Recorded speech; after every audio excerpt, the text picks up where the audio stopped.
Hey, Mr. Morris, say hello. Morris. Oh, Ms. Yummy, hello. The sister of Morris. You're going to go claw my legs like you usually do? Yes. She's a pretty girl. Brother and sister, they are. And she's not too interested in the technology, but she's definitely... she seeks affection all the time. She's a very sweet cat.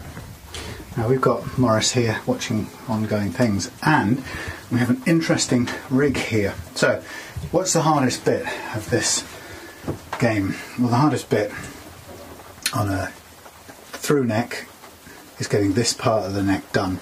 Why? Because you can't really get that part under your press.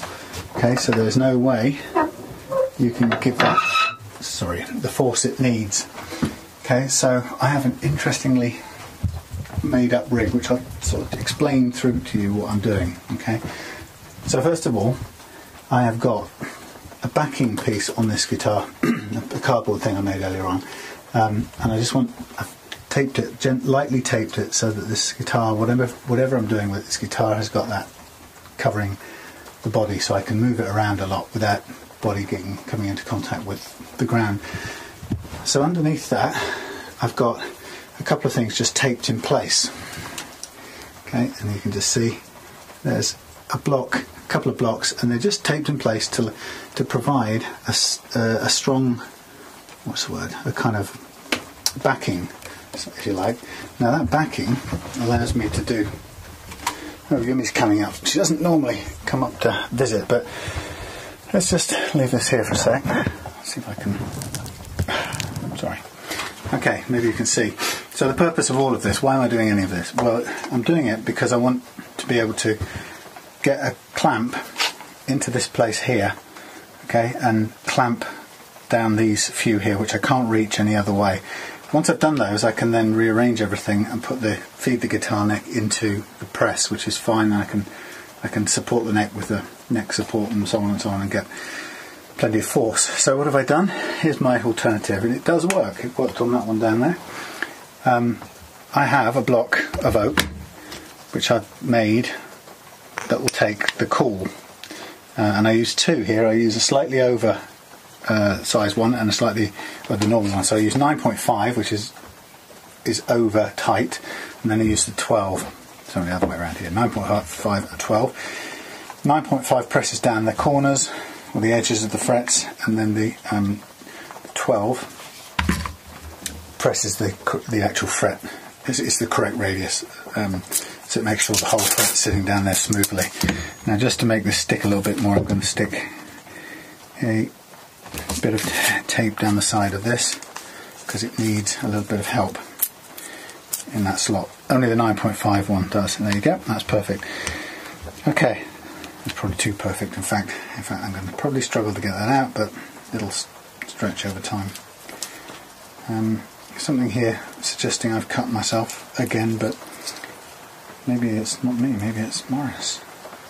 Anyway, so what I've got is I've got the guitar suspended at the moment, just lightly. It's kind of balanced out, suspended on this rope from the ceiling. So it just gives me space here to move in and do the thing I need to do, okay, and to put pressure on it, and that's the important bit. Now, the purpose of this bit underneath is it gives me a kind of sandwich that I can put quite a bit of force onto it without doing any damage to the guitar. I've also got Velcro everywhere, as you know, so what I can do is I can find a convenient angle, and you can see what's good too is I can move it as I do this. I can line this up the way I want it to. I can line the my clamp up the way I need it to get it in a good central position. And once I've got that there, obviously I can just lock that in place. Now there's my caul locked in place, and all I need to do now is put my fret on, put the glue on, line this thing up and fire away with some pressure. And obviously what I need to do with these is to watch them all the way through to make sure that they go down correctly, because it doesn't always work like that. I'm just going to thin this down a bit because that's a bit too heavy, two sides of that. Okay, So it's tricky getting to that top position, but we can do it. So basically you can see that we've got the first one that goes on there, and we can reach it. And when the time comes to do it, we can just fire away. Actually, this is kind of pulling it round because of the way I've set this up. But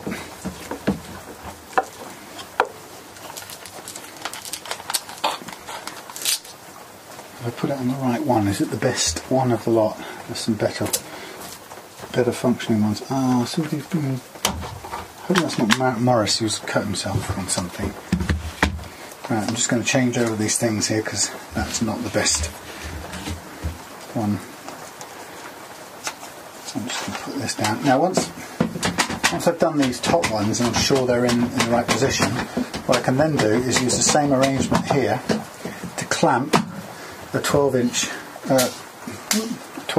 block on top of it like that, and that will just basically hold it flat. In fact, I'll do it like that, and it's okay, it's not going to touch the pickups, but then I'll just clamp that in place to make sure these fellas are done.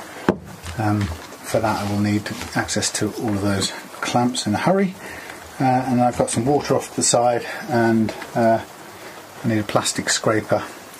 So there's a few little things to have in place, but I will have them if I don't already. Where's my little scraper gone? Oh, I had it yesterday. What did you do with my scraper, Morris? It was dead useful.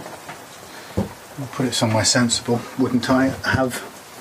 You'd think, I have. I left it on the prep press thing. Of course I have. There is my little plastic scraper, and I use that to clear the goo out. Now, I'm going to move this out of the way because I will give myself more room.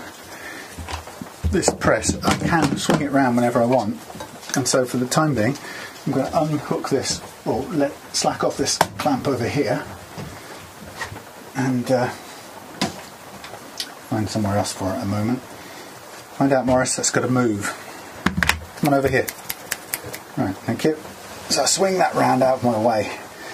It's quite safe. Morris isn't going to fall on it or anything. So I've got now got a bit of room to get this done. Clamps to one side out of the way. Clamp with my Velcro, my Allen key for changing. Oh, I don't need it here, do I? My block, my two things, my set of frets that I made earlier on, hung up with my fret paper, which Morris is about to get tangled up in. But I can see straight away where's my first ones going to come from. Well, they're going to come from the close-up ones. So here's fret number 1, and I need to bring some glue over. But again, you can see I've got this thing. It moves nicely. I can just move this block around to make sure it's in the right place. So everything's safe. Nothing's under any stress. So it's a homemade rig, but it works. And that's the important point. Now for this, I'm going to need a cloth, which I have standing ready, hooked over the whatever that thing is. Don't tell me I've left it indoors. I need my the squirty thing that fires glue, syringe. And I have a horrible feeling I've left it indoors, which means a trip back in.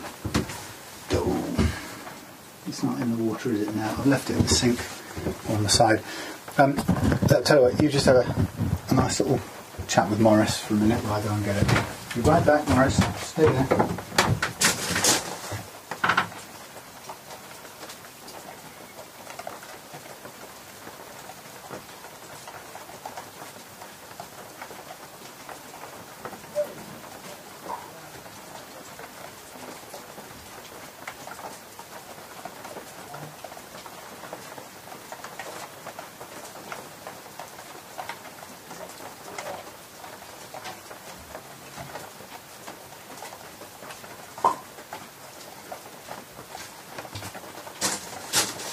Hello Morris, I'm back. I'm kind of hoping you didn't hear that through the wall of the house. There's just a little invasion by a foreign cat there, but yeah. Morris, where were you when I needed you to see him off? Nowhere, that's the word. Okay, so look, into my doofer goes my glue. The great thing about this wood glue is you can use it in its natural condition. You don't have to, thin it out or anything. It's just ready to use. Okay, so I've got a cloth here which is going to be multi-purpose, and I just need to have it handy so I can constantly clean things off with it. Get my glue out the way. Over there. Right, so basically, wood glue, easy to wipe off, not in any danger at all of getting it anywhere that we can't get it rid of. So straight away, first thing I'm going to do is just lay some glue on this thingy, whatever it's called, slot. And I'm going to just wipe off the end of the thing, the glue syringe, put it off to one side. Okay, so the first part of this is I'm going to make sure the glue is in the slot. It doesn't really penetrate that far, unfortunately. There's nothing I can do to make it go all the way in. Just have to hope. And then I'm going to take a lot of it off with the plastic thing. Then I'm going to wipe down one side with the cloth and down the other with the cloth as well. So it's a bit painstaking, but you want to do it because you don't want goo on your nice fingerboard. So here comes the first one, ready to go in, and it's just a matter of getting it to sit not like that. You want to sit it in the slot as close as possible as it will go. Okay, right, so I've got my 9.5 and I've got my Velcro thing and I've got my thing. So here we have it. This is pretty equidistant, so the caul is just about the length of this fret, so I can just place it on there, and I need a bit more width on the jaws. Just a bit more, please, thank you. Now I want to put an equal pressure down on this, so I'm just going to work my way on top of this now. Okay, now it's going to try. It does try to move a little bit, and we have to sort of support it, encourage it, whatever. It's always going to try and pull in one direction or another. So this is now just pressing it down with the 9.5, and then I'm going to quickly release it, jump out of the way, and take a quick look at how it's gone in. It's gone in at the edges, which is what I intended. Do a quick wipe down there to make sure any excess is off. Now I'm going to keep the block in the same place. You can't really see this, but I'm now switching to the 12, which is my overall one that is the correct one for that size, and I'm going to come back in with my, in fact, if it doesn't stick quite in the right direction, I'm going to just give this a bit more of a push out, push it forward away. Okay, then I'm just going to come in, get it to bite, and then give it as hard a push down as I can do with this, and centered as much as possible. Now the truth is that the pressure on this now is not terribly accurate. It's not as perfectly on the center of this fret, and I'm just having a look down the side, and that, just give it some space, come on. You can see it's pushed out the glue, which is good sign. And again, we'll take the excess away and make sure it's clean before we do anything else. So that looks pretty good. I want to go in the other side and give it a push down that side, because it appears to me just to be slightly off, slightly raised on that side. But it's looking good. And again, I can just line it up, get myself into what is a comfortable position. Good pressure on it. Where's it gone? There it is. Come on. This one's the hardest one of the lot, really. We're on top of it. Okay, and I'm going to use my hands just to, well, let go. slack off. Perhaps I should be having my old man's glasses on right now. Okay, I'm just putting it under pressure and just making sure it stays there. And it is a bit of a matter of, you know, sometimes using, because it wants to tilt, I'm using a bit of thumb force just to make sure it pushes down where I want it to go. As I say, this is a tricky operation. That's not bad. That's pressed down nicely. You can see that it's pretty flat on the deck. I'll just take away the excess again around the edge, and I will get my other glasses out now and clear myself. Broadly speaking, quite happy with that. I'm just going to check the radius of this. 12, it's definitely a 12, and it's definitely sitting on it as a 12. I'll just do another one from this side as well. It doesn't hurt it.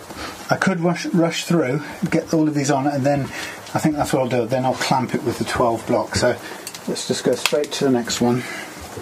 Again, here we go. Some glue. Trying to get it to go in the trench, but you know, go where it goes really. Okay. Plastic scraper, get it into the holes, make sure it's in. This all-purpose cloth here is pretty good it's good to have around to just wipe up all excesses. I mean, some of it can go. In fact, I've got another sponge here which I can use for the initial wipe, if you excuse the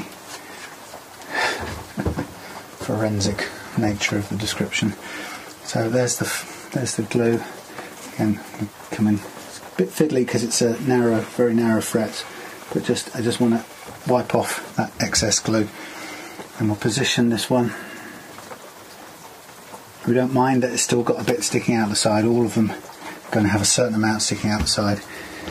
And I switch back to the 9.5 because I want to push the corners first, or the edges, and then I'm going to hold that on there, open up wide, and then just the first thing I'm going to do is just bring this down where I think it's going to make the right sort of contact, and just give it a press down.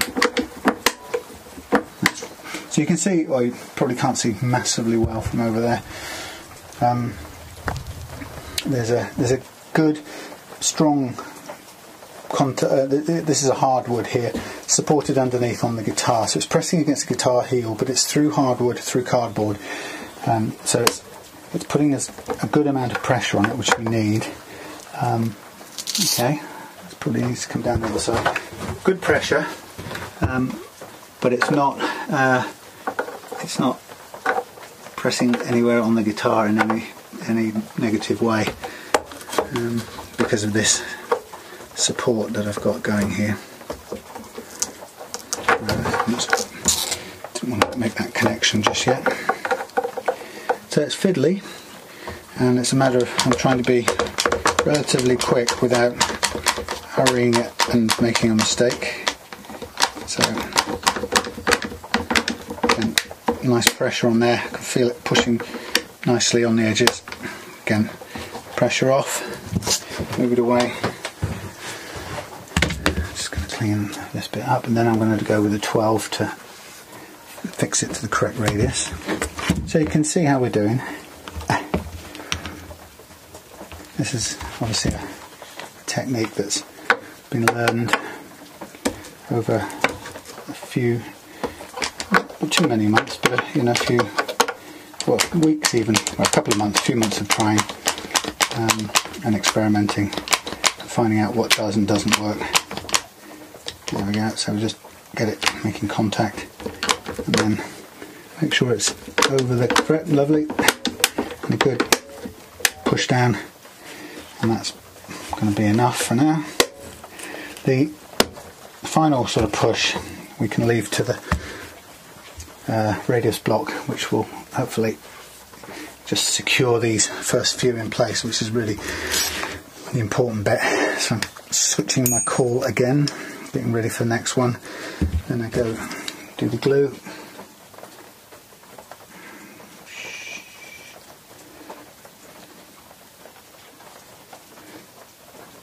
There you go. Nice jumbo frets these.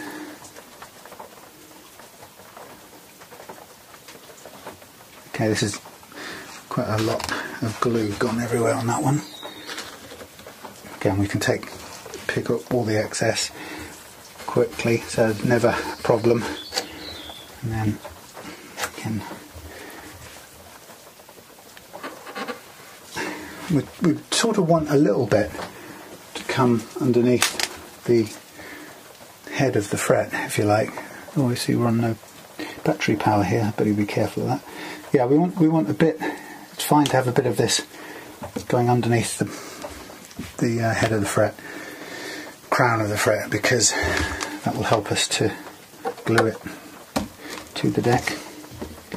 So again, I'm just looking for what's the best angle on this. I'm going to get straight down as central to the block as possible. Like that'll do. So first one, 9.5 radius.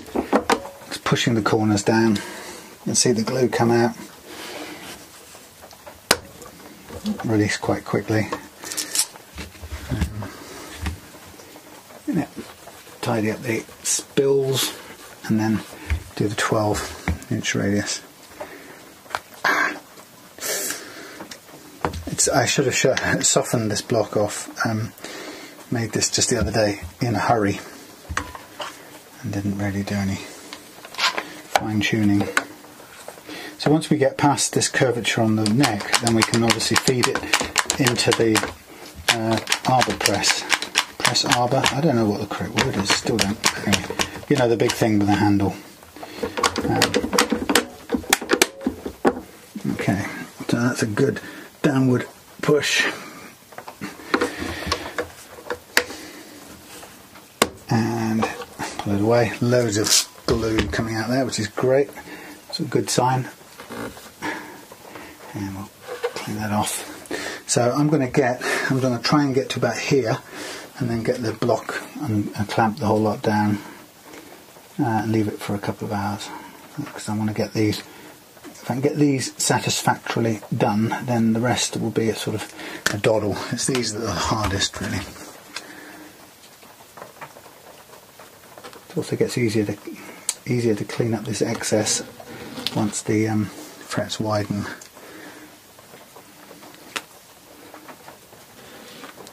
Why is this not working? This flat surface not working? Have I got the wrong piece of plastic? Anyway.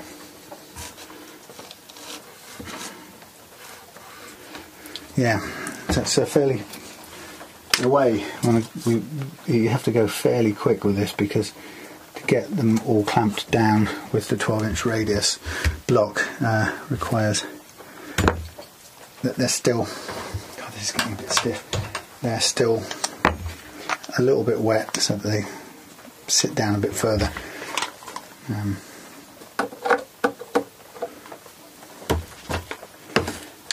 So now we've got a bit more room to play with now as we're coming away from the body of the guitar.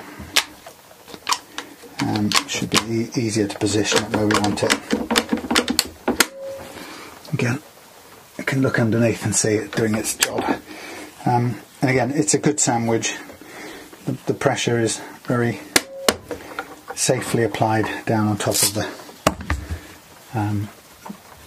of the guitar, and supported underneath, so there's no worry. This is getting a little bit stiff, this one. It needed to be, but it's a bit too much now. Okay, so again, you get a sort of rhythm build up. That's not what I wanted to do. Yeah, you build up a bit of a rhythm after a while.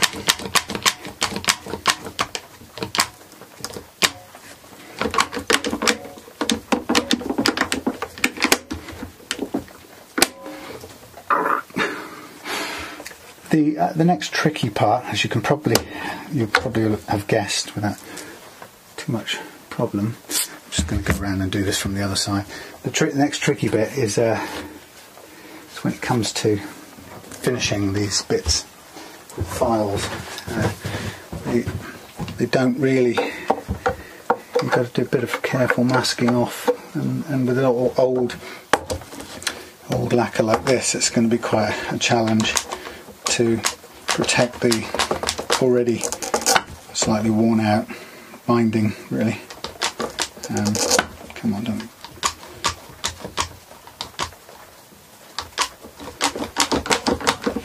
Yeah, because we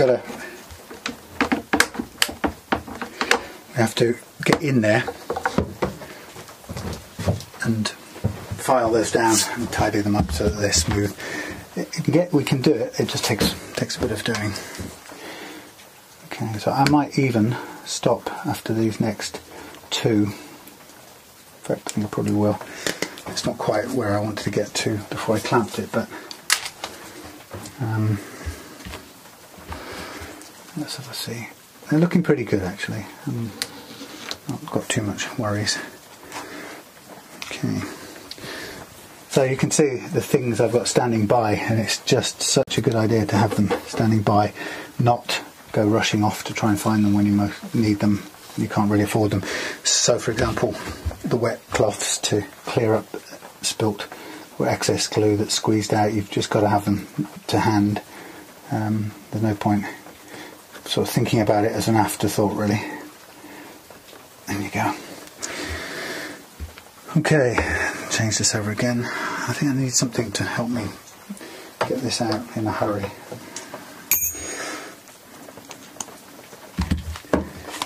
Yeah, so it's about, I guess, preparation is the old thing, isn't it? Having everything you need to hand. So, even the thinking that goes into saying, okay, I'm going to get some rope, I'm going to hang this from the ceiling so that I've got easy access to everything I need without putting myself or the guitar under stress. Because it's when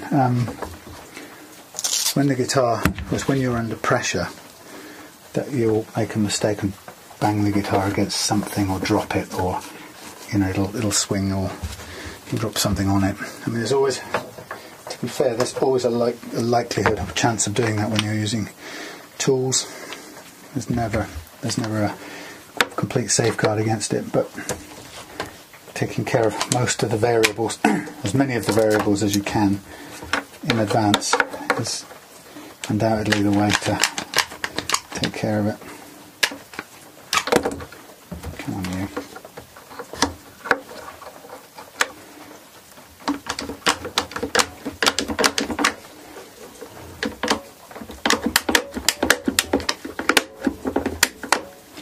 Nice goo everywhere. Not exactly everywhere, but enough of the place.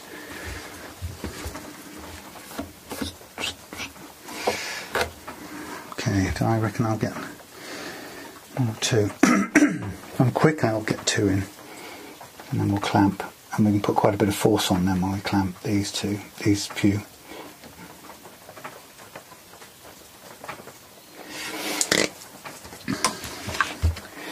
Again, you can see you can pick up the pace soon enough, as if you've got your stuff standing by.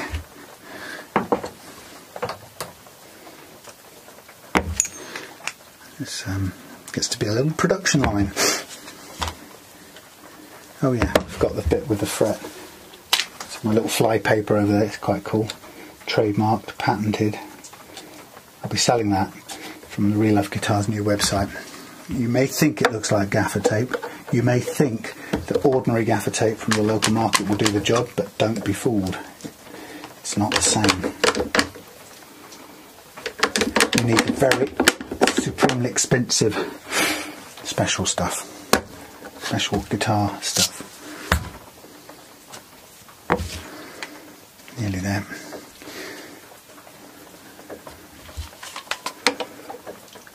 So the nice thing about clamping this in a minute is that this radius block is beautifully shaped just for that very purpose. So you can really put some pressure on it and leave it for a bit. it's all looking quite good. I don't see any problems at all there, which is much better than how it was going yesterday on the other one. That was quite a struggle at times. I realised why, of course. The main reason why is because I reused some frets that I used previously. I took them out and put them back in, and I think the lesson I learned from that is just don't.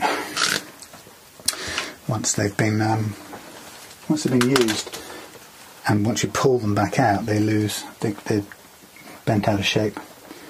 Unless you take the time to reshape them, they're going to be ill-fitting, and the result you get won't be very good. So that was a quick lesson. So what I did was I took those out and threw them away and started again with some new wire, which is, you know, £5 in the bin, but it's good, a small price to pay for learning.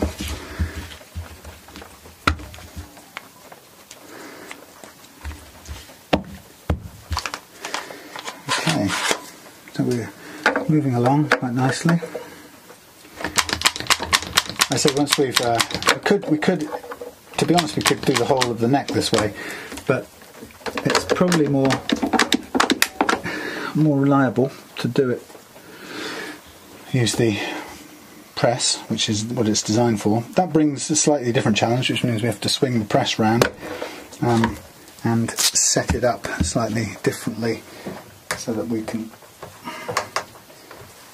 swing the guitar to meet the press again, but we can get more force on it, so it is a better thing. But it does also, it requires some planning about how you rest the guitar, so that you can feed it into the arbor press without any trouble. So you can see now I've got really easy access to this, and so it's going on really. It's making it simple. Now this is now, at this point onwards, it's going to start to bend the neck more than I'd want to. So it's perfectly sensible to move to putting this under. I'll do one more because I'm in the mood. Yeah, it's really smart move now to put this, to move this off this particular temporary jig and put it and get them going through the press, because the press supports the neck directly from that point onwards, which is also a good reason why I'm doing another one. So we're kind of complete.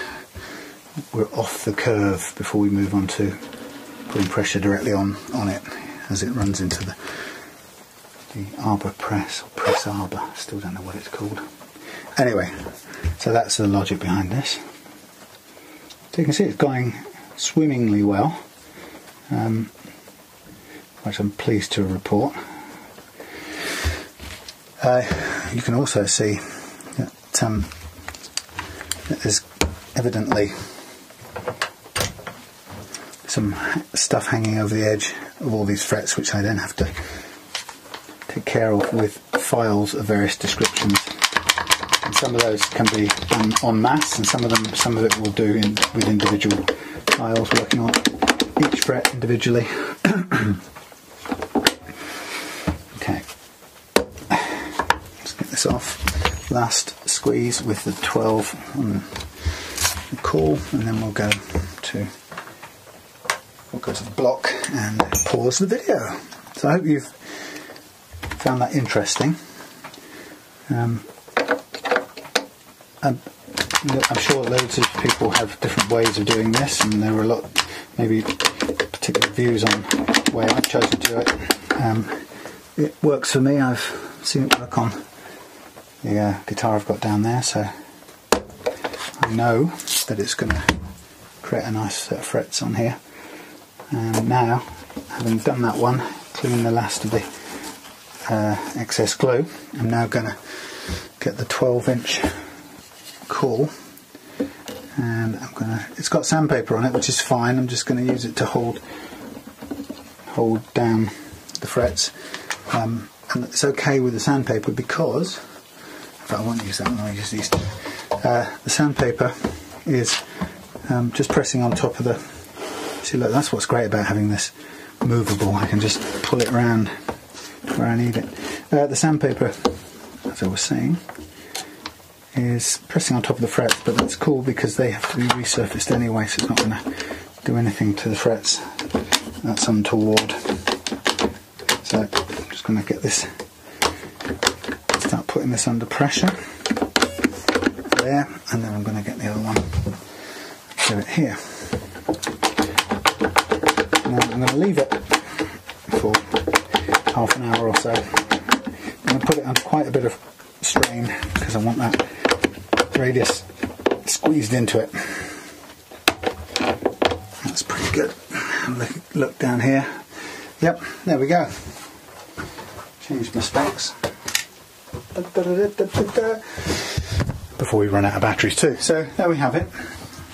That's the difficult end of the guitar taken care of. Actually, I'm pleased with that. It's gone a lot smoother or easier, but it's mainly because I've done lots of preparation to make sure I know what I'm doing with it.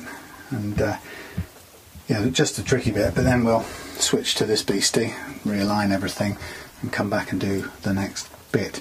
Still good to have this on here as a protection. Morris, don't bang your head when you look up. Yeah, so yes, we'll need to move it around to get it in position. And I'm just moving it around for now. They'll leave it stable. There you go. That's nice. Now this can't knock the camera off, Morris. Whatever you do. This block now isn't needed, so I'm just going to knock out the caul, and I'm going to attach the block to the Velcro housing.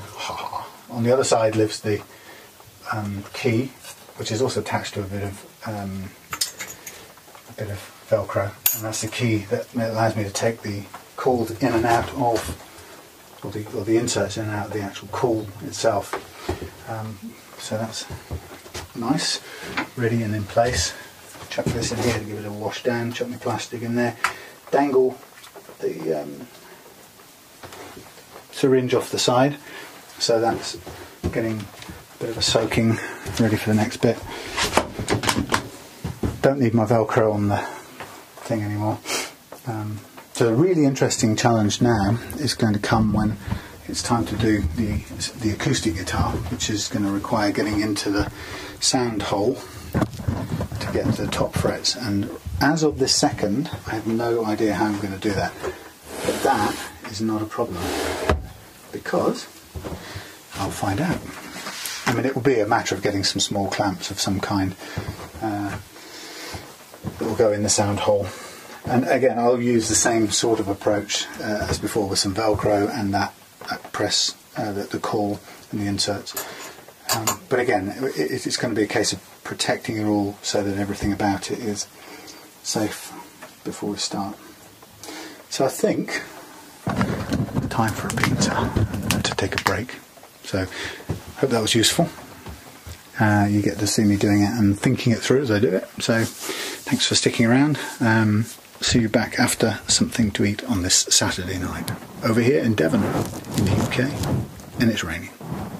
Hey, back again. It's getting quite late, so I'm going to crack on.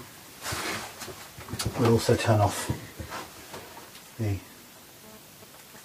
thing on my thing. It's all getting a bit untidy over there, so don't look behind me. Right, so here we go. We're set up now, as you can probably see, to do fretting in using the press end of things. Okay, and that gives us a good, nice level bite at the neck and the fret. So I'm just going to basically do the same process. Make a big pop as the air bubble comes out. Told you.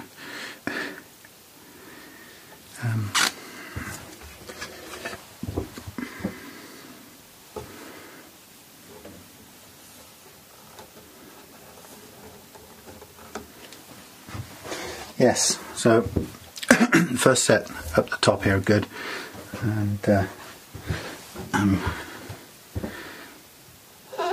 hoping that the next set will be as good. No reason why not. In fact, this should be a bit easier. I thought I'd keep on going because I want to get all of these in tonight and then work on the finishing of them tomorrow. Okay, so just pushing that one in. Might need other glazies. You should be able to see absolutely alright. Okay, so I'm just lining my doofer up and then I pull the whole thing a little bit.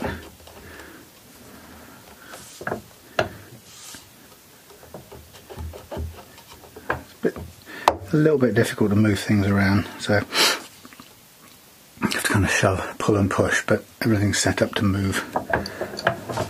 Okay, I give that quite a good yank when I push it backwards because otherwise it has a tendency to fall down. Okay, so that was the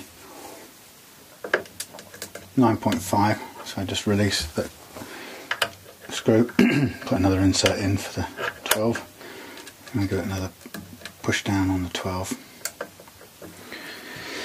There is some side to side movement on this, but it's a little bit temporarily arranged, so it's not perfect, but pretty good. So there we are. Squish. Again, I've got everything to hand in close proximity. So as soon as I finished one, I change over, insert for the start of the cycle, or start the process. Get the glue, line up the second one. These are, oh god, these look like they're going in nicely. Looks for plastic insert, finds it. Yeah.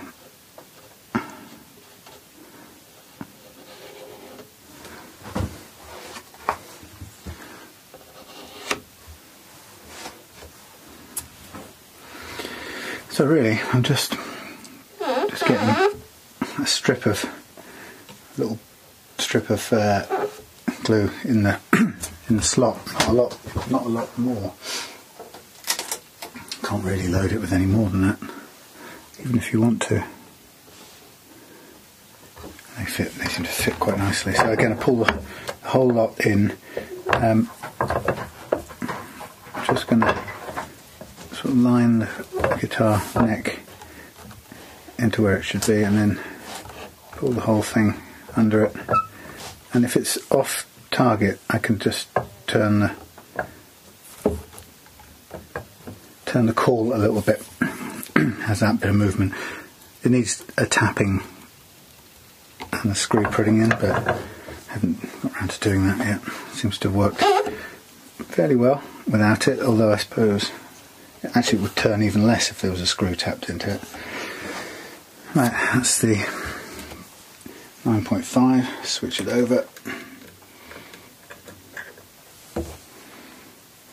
So it's kind of routine now. I realise that I'm going to struggle. I probably took the last rig apart too soon because these frets here are going to be very difficult to get to on this unit. In fact, they're going to be impossible to get to, so I'm going to have to reset up the other rig again afterwards. That's my mistake. I should have carried on instead of rushing to do this one. Anyway, I'll be able to do that off camera because you'll have seen the two different approaches. That's 12. 9.5 goes back in. So the 9.5, as I mentioned before, is just for an extra bit of pressing down on the edges.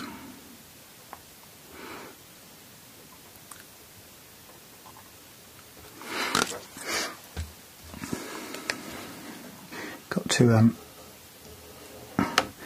go off rehearsing tomorrow. It'll be the first time in a couple of weeks.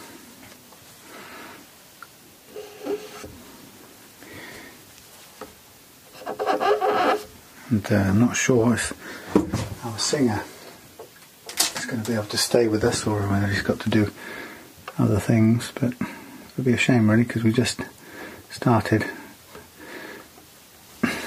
getting used to each other in the band. So what I do is I press down onto the fingerboard first, just to see where it falls, and then I'd move the whole lot together.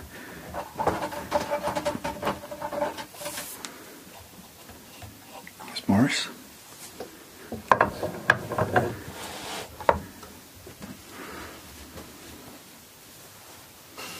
So these are fitting in nicely. These frets have got a very good fit on this board, I'm very pleased to say. Of course they won't all sit perfectly even, it's almost impossible. As you can see from all the other videos, not even the manufacturers get that. So we're not going to get it by just doing this here, but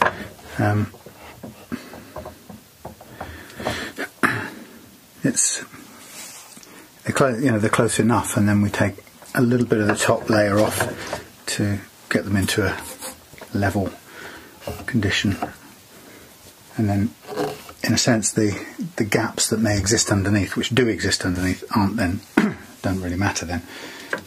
There'll be some that you can see sit a little bit higher than others, but the point being is we'll know that the tops of the frets will all be level. I just had an interesting and annoying experience with this Gear for Music Les Paul copy that I was just restringing after I'd put some jumbo frets on it, just because I wanted to really. I wanted to make it play a bit better than it was, but I had a really annoying time, because as I came to put it back together again, I worked out that there was a problem when I first played it, and that was the fact they had an earthing problem, and there was a bit of a buzz, certainly on high gain anyway.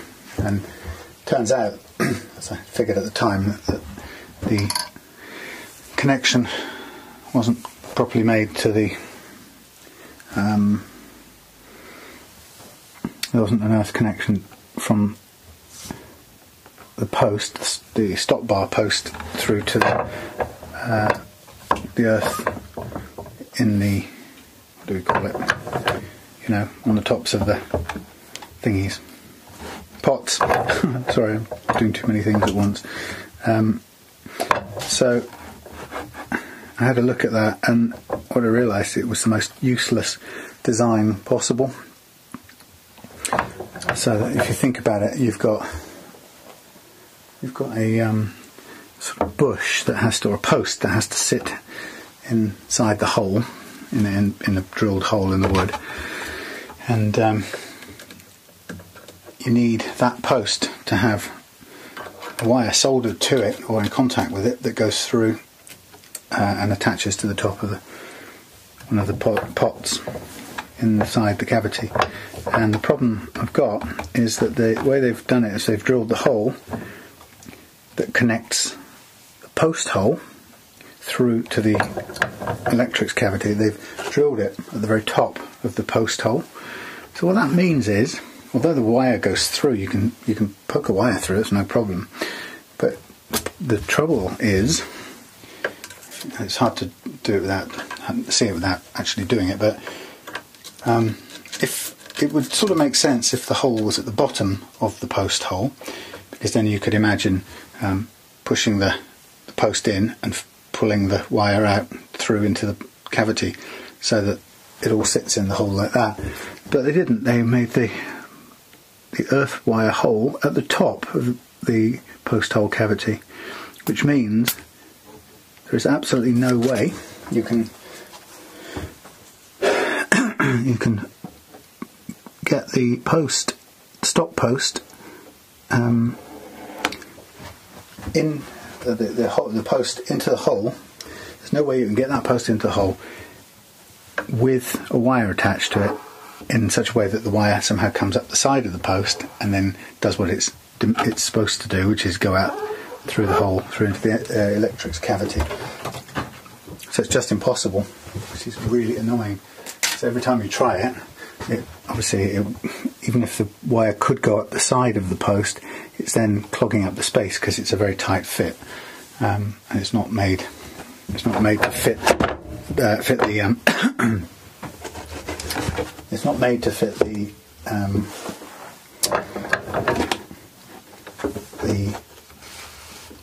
stop bar post and the wire in the same space. They're just not designed for it. So basically, no matter how you try it, you can't get it to do it, which means if you try it, it breaks the wire off every single time, and there's nothing you can do. So it explains to me why the guitars came to me with an earth problem. So the only way I solved it was by coiling some braided wire at the bottom of the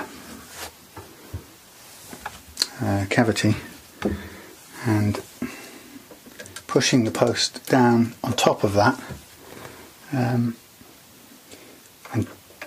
hoping that it made contact, but I won't know until I've given it a go. But it's one of those things that's just totally rubbish, so sort of pointless really. You think, well, such a bad piece of design. Sort of, you're doomed from the beginning really, which is such a pity.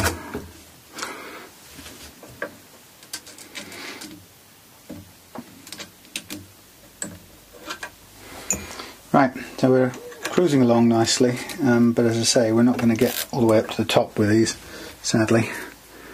Oh, hang on, I have done the 12, that's done, okay. Yeah, I'm not going to get to the upper section.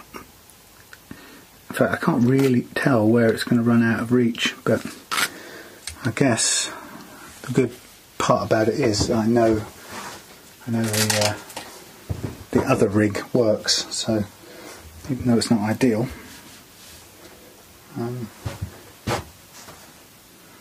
okay. Now I have temporarily lost my plastic. There it is.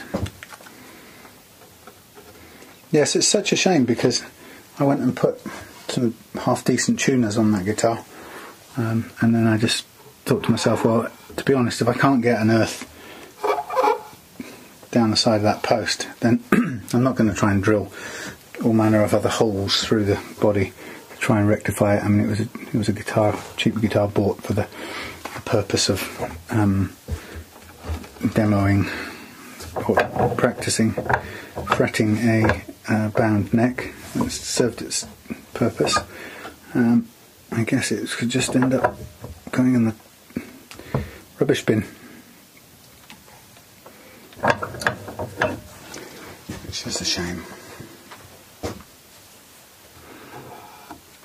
I was going to do something I wanted to do on the whiteboard at some point today.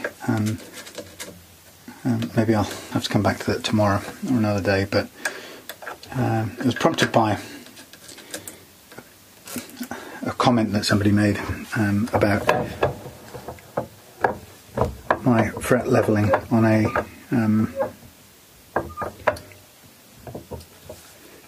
sort of think of this, wait a minute.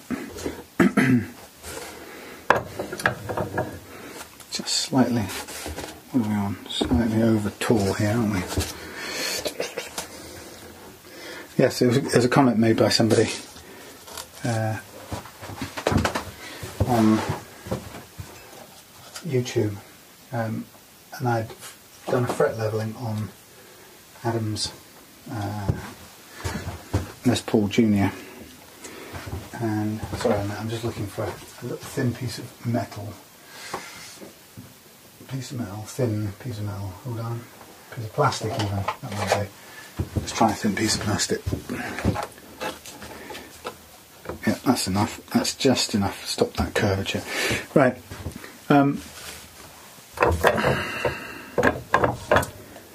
Yes. So, a comment mentioned or questioned why. Well, it was in. I think it was Magnus from Sweden, and I wasn't quite unable to understand his English, but he mentioned something about the fact that the Les Paul Junior 2014 model that I was fret leveling in that video, he mentioned the fact that that model was, according to Gibson, was supposed to have been through the Plec machine, which is supposed to take care of all its uneven frets and leave it in perfect condition. Anyway,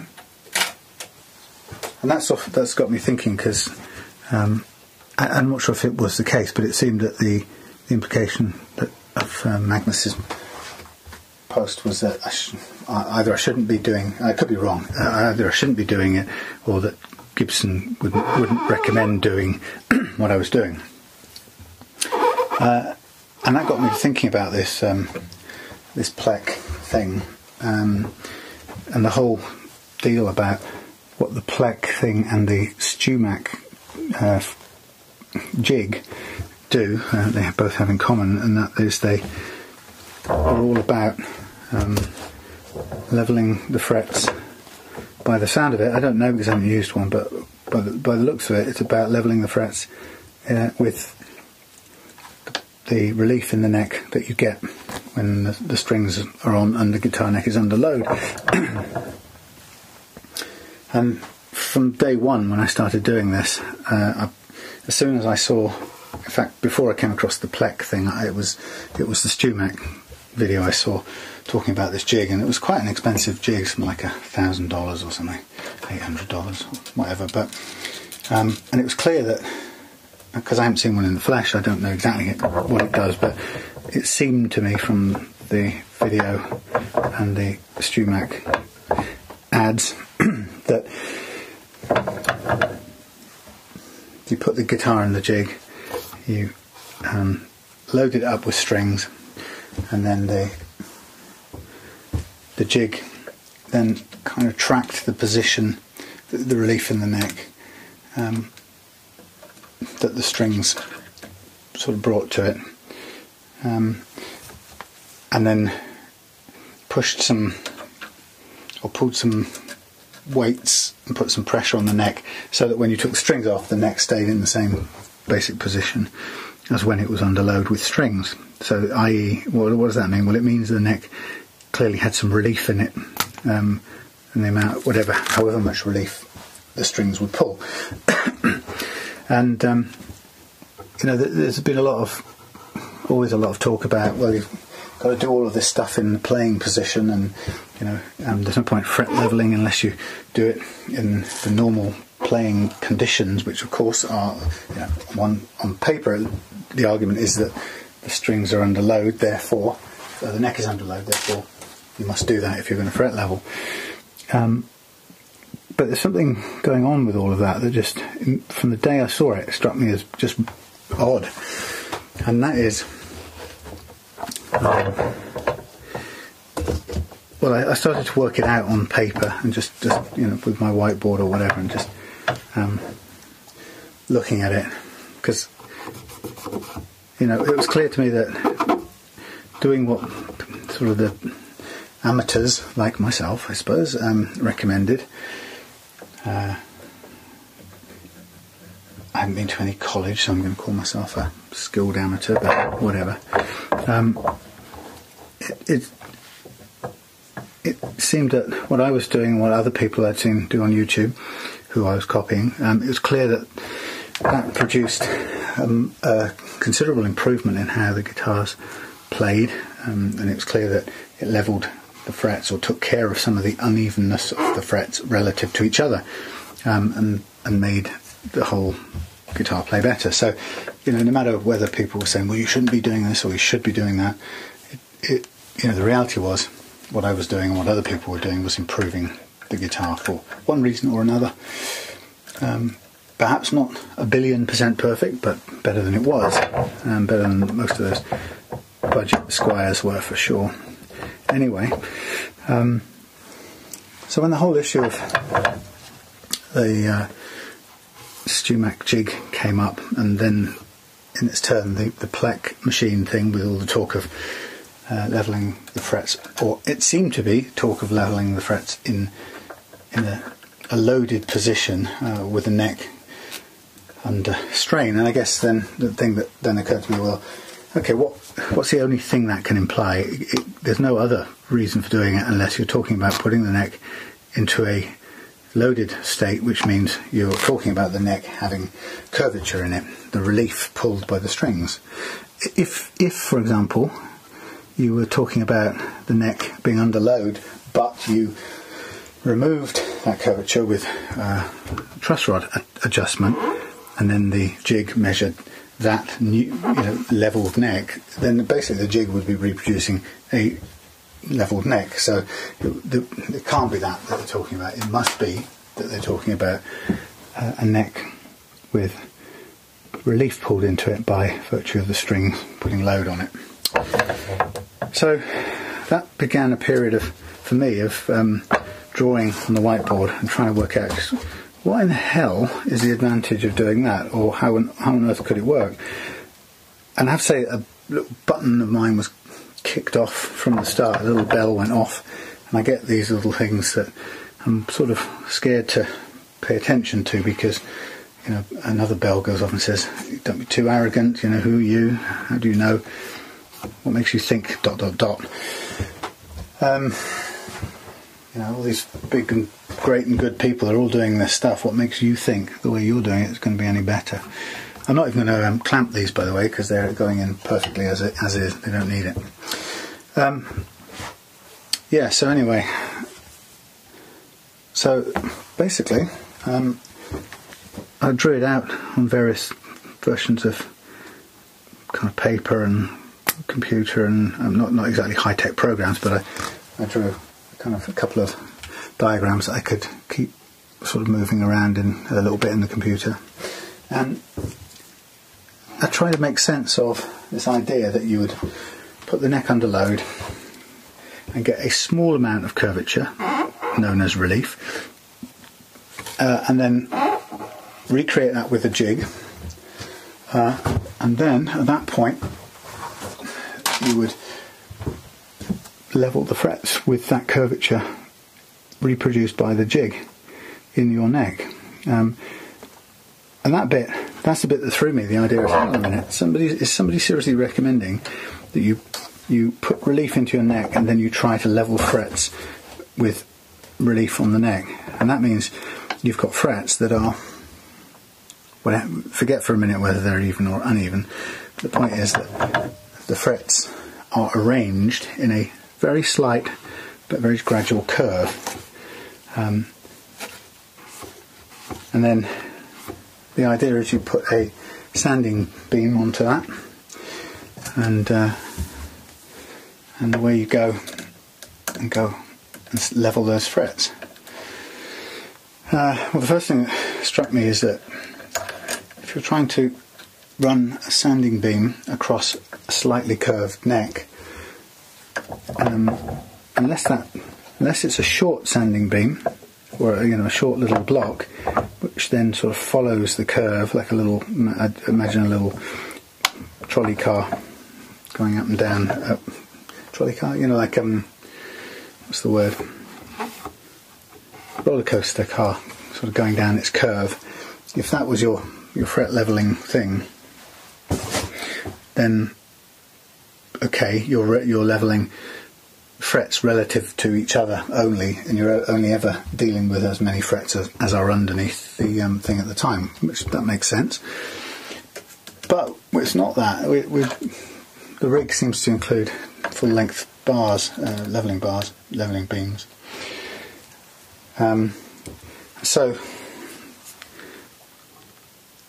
what occurred to me was, when I drew it out, is that if you try to use a levelling beam on a slightly relieved neck, all that would happen by logical deduction is that you would level the frets, the tops of the frets relative to each other, but what you do is you effectively level out the relief that the neck, that the strings are pulled into the neck, and you'd get a perfectly flat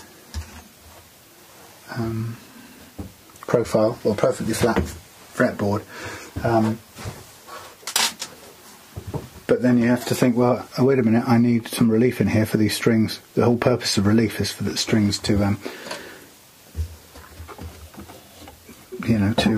what's the word?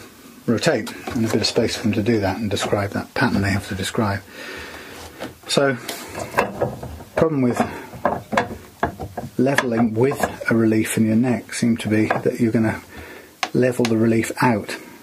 If you level the relief out, then you've got no relief, and therefore your strings will you're basically like playing a guitar that you levelled with the neck level before putting any relief back in. It just wouldn't work. You would be in need of relief. Anyway, so I've drawn this out a few times, and I can't for the life of me find a case in which it makes sense to try to level frets with the neck in any kind of bent, relieved position. And if that's not what's going on, then I'm completely at a loss to what is meant or what is intended by people's claims for the way the Plek machine works, and or the way the Stumac jig works. I'm very cautious about these claims or things that people hold as true, because my experience so far in working with anything to do with guitars in this last year is that there are just so many things that are automatically held as true, and that you're considered idiotic or wrong or misguided if you don't subscribe to the idea of it. And an awful lot of them, or some of them, don't make any sense at all when you actually take them apart, and they come down to the level of belief systems. I probably talked about this before, but anyway, so this whole thing of the putting a guitar under load to level its frets, or simulating the load in order to level its frets, just I don't see it, to be honest. So I don't know. I mean, I don't know enough about it because I've not used it. I will declare that. But I draw it out time and time again, and I can't create a logical argument for it. Well, look at this. After all of that, I'm 2 frets away from finishing, and annoyingly, they're going to require rejigging in the other position. But, oh well, it's still quite good. See how smoothly everything else has gone in. No problems at all. So anyway, maybe tomorrow I'll have a go at drawing out what I'm talking about. I want to pose it as a question because I really don't know the answer. Part of me goes, I'm sure a bunch of grown men can't have invented a bunch of machinery for a claim that doesn't make any sense, or to kind of pursue something that just is illogical. It can't be possible. But then sometimes I find myself doubting my own experience, or doubting the evidence of my own eyes, and finding out later that I should have had faith in that. Let's have a look at this. I could get in to that last one, but I'm not going to, because I'm going to still need to put the jig back together to get these two, whatever happens. So it's looking good.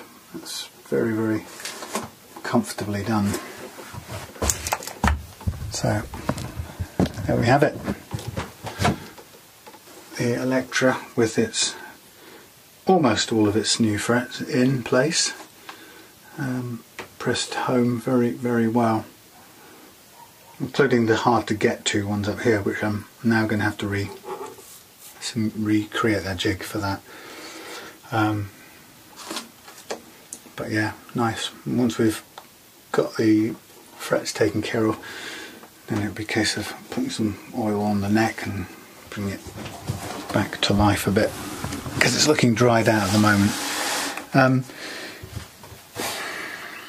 I'm going to have to do quite some careful binding protection here, as much as I can do, because the device here that I use to do the edging is quite rough, and you get to a certain point with it, well, certainly you do when you're doing it that way around, you get to a certain point with it where it's in danger of either hitting the curve, so you have to stop at a certain point and do some by hand, but also it can get down to the